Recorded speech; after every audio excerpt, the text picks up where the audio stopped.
Pessoal, vamos falar sobre o assunto do momento, que é a questão da manipulação nos jogos de futebol, né, principalmente por conta dos sites de apostas. Vou contar uma historinha breve para vocês. Eu, felizmente, já tive oportunidade em trabalhar em diversas comissões técnicas e nessas comissões, naturalmente, ter contato com ex-jogadores de sucesso, né, que jogaram em alto rendimento. Um jogador, uma vez, contou para mim, e naturalmente para toda a comissão técnica, que recebeu uma ligação através de Nextel, naquela época, né, pipi, rápido, direto, de um amigo dele, falando que tinha um amigo dele oferecendo, um amigo de um amigo, oferecendo R$ 10.000 para ele ser expulso no primeiro tempo ou fazer um pênalti. Ele poderia escolher quais das opções ele poderia fazer. Ele respondeu o amigo dele falando: vai você e teu amigo tudo tomar naquele lugar. Naturalmente, não se corrompeu, fez o certo.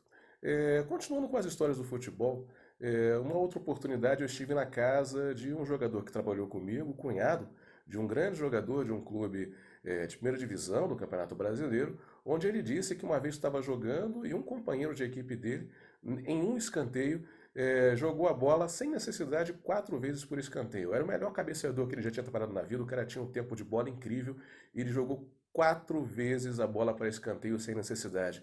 Ele falou: caramba, esse meu amigo está fazendo esquema. E uma outra oportunidade, ele enfrentou um jogador, ele é extremo, né, beirada, enfrentou um jogador que espelhava com ele um lateral, onde o lateral pediu para ele: amigão, estou precisando fazer 5 escanteios no primeiro tempo, me ajuda aí. Ele não ajudou em nada, mas os 5 escanteios aconteceram.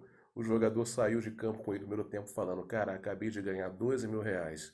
Então, só para passar para vocês que essa questão da manipulação, isso sempre existiu no futebol.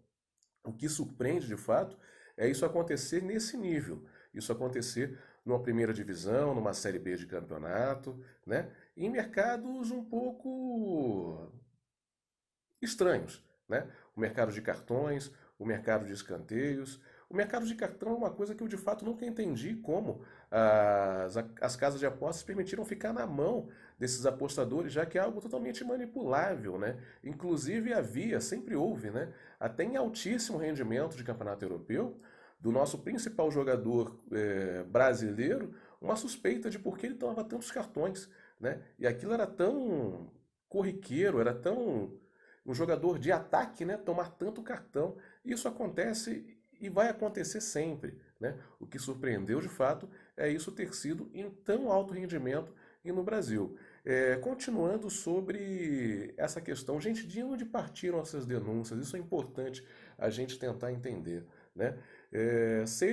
Pode ter partido dos próprios apostadores que foram lesados por conta do não cumprimento de alguns jogadores do combinado, né, e resolveram naturalmente prejudicar a carreira desses jogadores, ou mesmo dos jogadores que, no caso do Eduardo Bauer, mano, Santos, estava sendo ameaçado de morte e resolveu, mesmo arriscando a carreira, parar com tudo isso.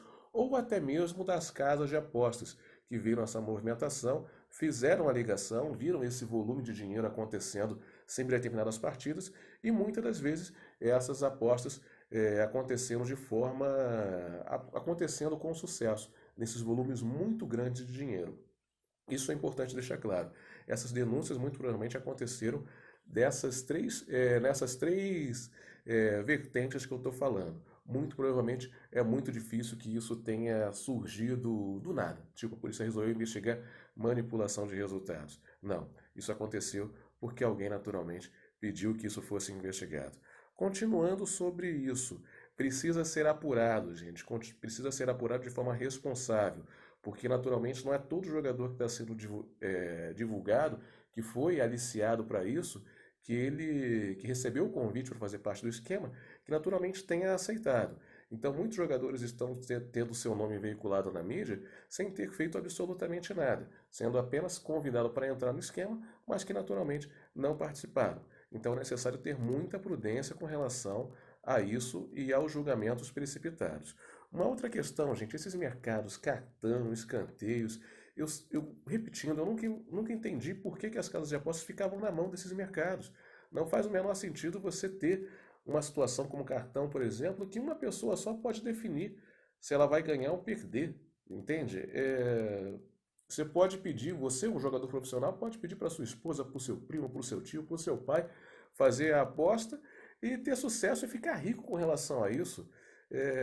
É um mercado que muito provavelmente deve ser extinto no Brasil pelas casas de apostas por conta dessas denúncias. Não faz o menor sentido, já não fazia antes, né, e muito menos agora, esses mercados continuarem tendo operação no Brasil, diante de tudo que foi apresentado. Uma outra situação, uma história de um cliente que aconteceu comigo. O rapaz assinou meu serviço de grupo VIP e ele me disse, cara, falar nisso, queria até saber se você queria algumas informações privilegiadas aqui de Minas Gerais, porque tem um grupo aqui dos caras que fazem umas apostas altas aqui, bate quase tudo e tal, não tem como garantir. Mas, pô, se você quiser tal, eu posso te passar. Eu falei, amigo, eu sugiro que você não trabalhe com isso, não faça dessa forma, porque isso é um caminho muito perigoso, entendeu? Isso pode te viciar nessa situação, pode trazer consequências graves mais para frente. Então, se você realmente quer trabalhar de forma séria, não faça parte disso não. Até nem tenha contato com esse tipo de gente, porque é algo que pode te trazer problemas muito sérios mais para frente. Por você apenas fazer parte do grupo e se beneficiar de alguma coisa que é previamente combinada. Não faça isso, não pode ser desse jeito. É, enfim, prosseguindo. Gente, jogador aposta, olha, eu trabalhei com futebol, trabalho ainda com futebol, agora migrei para o jornalismo, mas trabalhei com isso mais de uma década e posso te garantir, gente, 90% ou mais dos jogadores apostam. E de fato não há problema nenhum, porque não tem problema nenhum ele apostar num jogo de Champions League, num jogo de Libertadores que ele não esteja envolvido, num jogo de Copa Sul-Americana, num jogo de Série B, num jogo de Campeonato Brasileiro onde ele não esteja envolvido. A grande questão é você apostar em uma coisa que depende de você. Então isso é muito perigoso. Isso é um caminho muito cinzento que precisa ser evitado por quem faz apostas esportivas. E eu posso garantir que membros de comissão técnica jogam, quem faz parte de diretoria de futebol joga, e 90% ou mais dos jogadores, gente, jogam e vão continuar jogando. Isso não é problema nenhum. Como já disse, se você trabalhar dessa forma, em jogos que você não esteja envolvido, ou que tenha informações privilegiadas, porque aí já parte para o mau caretismo, para a desonestidade. Uma outra questão para falar sobre isso é que, gente, 12 dos 20 clubes de Série A, 12 são patrocinados por casas de apostas. Se você vai assistir um jogo de futebol de Série A, de Libertadores, sei lá, 30% das placas de publicidade ao redor do estádio são de casas de apostas.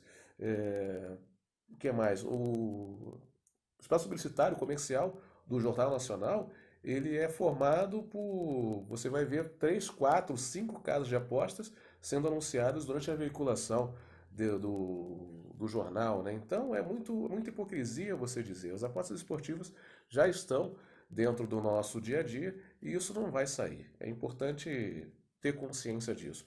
A grande questão é apurar os fatos, apurar de fato quem participou ou não do esquema, inocentar as pessoas que não participaram, né? E as pessoas que participaram naturalmente sejam punidas. Esqueçam essa questão de banimento, isso é algo que muito provavelmente não vai acontecer, né? Serão suspensas, esses profissionais já perderam o prestígio, né? Profissionais que já foram vendidos, que já estão lá fora, que participaram do esquema no ano passado, já foram também afastados pelo clube, o Grêmio já afastou o jogador, o Santos afastou o jogador, o Curitiba já afastou o jogador, então as coisas estão acontecendo. Agora a questão do banimento, falando de forma bastante humana, isso me parece bastante cruel. Eu acho que essa é a palavra, né? Todos nós já cometemos erros e acertos, todos nós já tivemos dias bons e dias ruins, e muito provavelmente, hoje, principalmente nas redes sociais, os julgamentos estão muito escrotos, para falar a verdade, né? Todo mundo comete seus erros, e quando alguém comete um erro e esse erro é publicado, ele quer naturalmente bater na pessoa, quer que a pessoa, enfim, não basta se arrepender do erro e ser punida pelo erro. Ela tem que morrer, tem que desaparecer. E esse de fato não é o caminho. Todos nós já tivemos dias bons e dias ruins, só que nós As pessoas insistem em nos julgar pelos dias ruins que nós tivemos. Então, é necessário ser apurado, as pessoas que participaram do esquema serem punidos exemplarmente, mas esqueçam essa questão de banimento. A punição máxima é uma suspensão de 2 anos no futebol brasileiro e muito provavelmente, para quem estiver envolvido, é isso que deve acontecer para os jogadores que estejam envolvidos nesse esquema. Enfim, concorda, comenta aí se você concorda ou não com a minha opinião e se você naturalmente acha que o banimento ou a suspensão é a melhor opção nesse caso. E também dê a sua opinião sobre o que você gostou desse vídeo. Um forte abraço e até a próxima.